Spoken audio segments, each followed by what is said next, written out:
Cell captain demanded black woman's call sign at a bar. He threw a drink on her and made her freeze.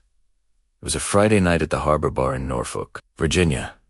The kind of place where sailors, soldiers, and civilians all mixed after long weeks of duty. Laughter muffled by country music and the faint smell of whiskey and sea salt. Alicia Munro walked in quietly. Her steps measured, her shoulders straight but heavy. She wasn't here to celebrate. She rarely was. For her, the bar was simply a place to breathe, a pocket of noise that drowned the silence inside her head. The bartender, Pete, nodded as soon as he saw her. "The usual, Chief?" he asked. Alicia managed a faint smile. "Yeah, Pete. Light on the ice." She took a stool near the end of the counter, her worn leather jacket zipped halfway. The patches on her sleeve had faded, but one still stood out, a subdued emblem of the Navy. The same emblem that had both given her a home and taken so much from her. Not long after, a group of off-duty SEALs stormed in, loud, confident, and unmistakably entitled, men who'd been trained to be the best, and who carried that pride like armor. Among them was Captain Brian Harlow, a tall, broad-shouldered man in his early 40s, clean-cut, with a square jaw and an ego that could fill the entire room. He'd just returned from a 6-month deployment and was deep into his 4th drink before he even noticed Alicia. "Hey, look at that," one of his men said, nodding toward her. "She's Navy too, probably logistics or admin." Harlow laughed. "Let's find out." He approached her with a smirk, setting his glass down beside hers. "Evening, sailor," he said, voice dripping with confidence. "Didn't expect to see someone like you in here." Alicia turned slowly, meeting his gaze without flinching. "Someone like me?" she asked. He chuckled.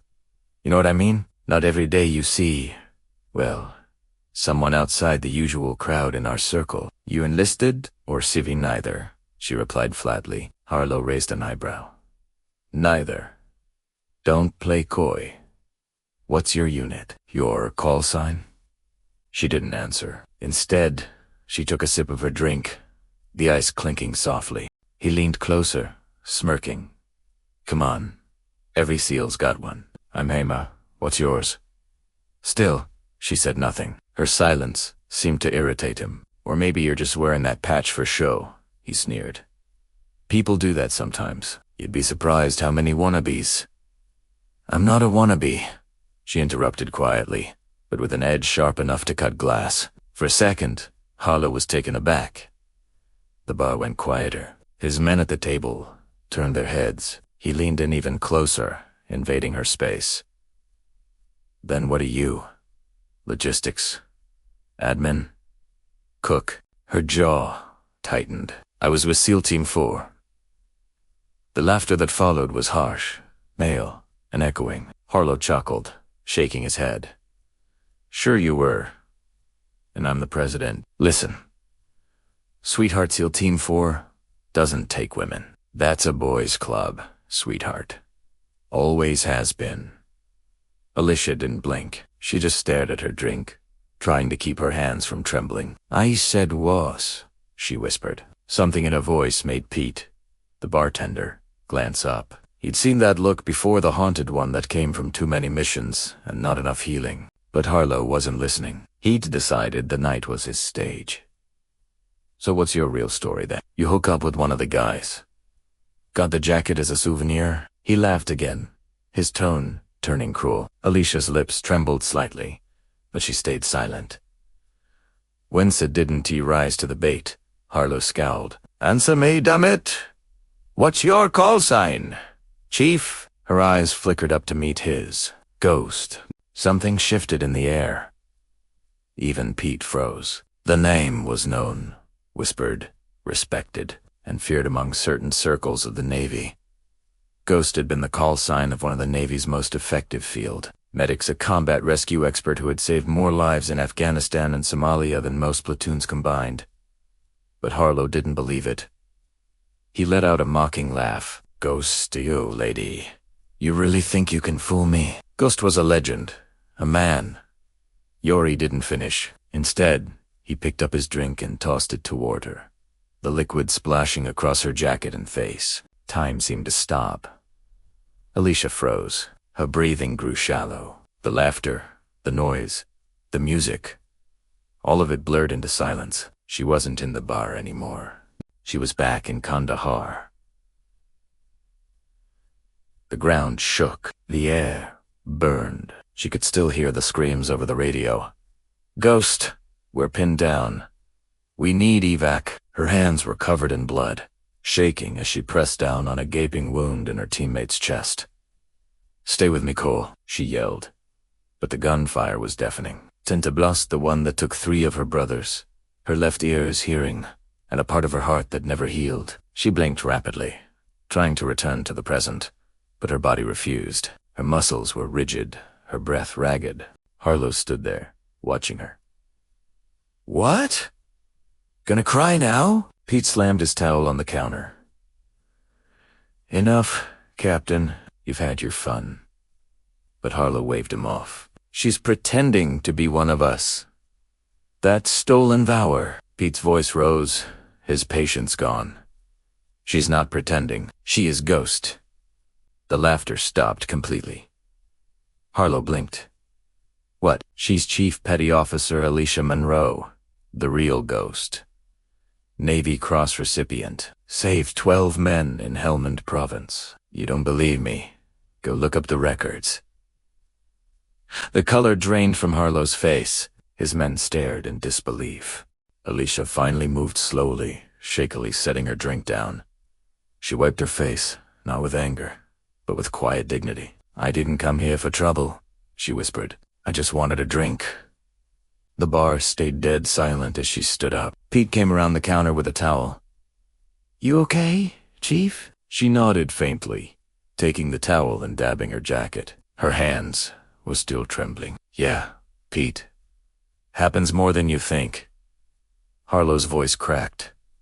I didn't know." Alicia turned to face him. Her eyes glistened, not wheat rage, but with something far heavier sorrow. "You didn't ask to know," she said softly. "You just assumed. Like so many others." He lowered his gaze. The arrogance was gone, replaced by something almost like shame. But for Alicia, the damage was already done. She walked past him, her boots heavy against the wooden floor, and stepped out into the cold night. Outside, the harbor wind bit against her wet jacket. She walked without direction, each step echoing through the quiet streets. She'd spent years serving her country, patching up the wounded, dragging men twice her size out of burning vehicles. And yet, here she was, humiliated by one of her own. Her mind drifted back to the last mission, the one that ended everything. Her team had been ambushed. 2 of her closest friends were hit. She'd pulled them to cover, treating them under fire, even after taking shrapnel in her thigh. They'd made it out, but the guilt of the ones she couldn't save never left her.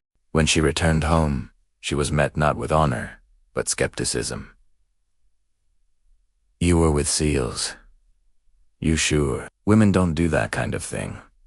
You're probably confusing it with medical support."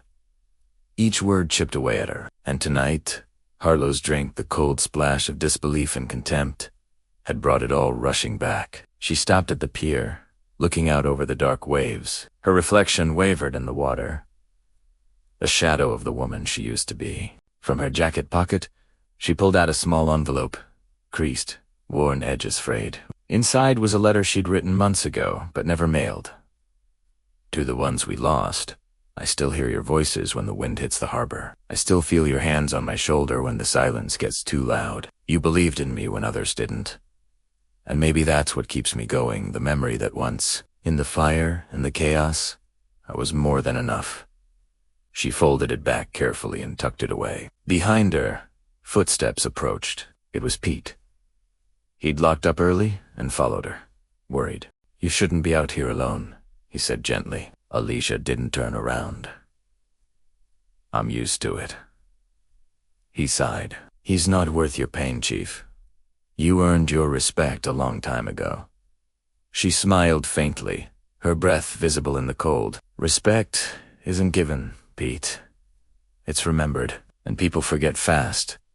News of the bar incident spread through the base like wildfire. Word reached Harlow's commanding officer by noon. By evening, Harlow was called in for questioning. His men, silent and ashamed, confirmed every detail. Meanwhile, Alicia stayed in her small apartment, blinds drawn. Her uniform hung neatly in the corner, medals glinting in the half-light.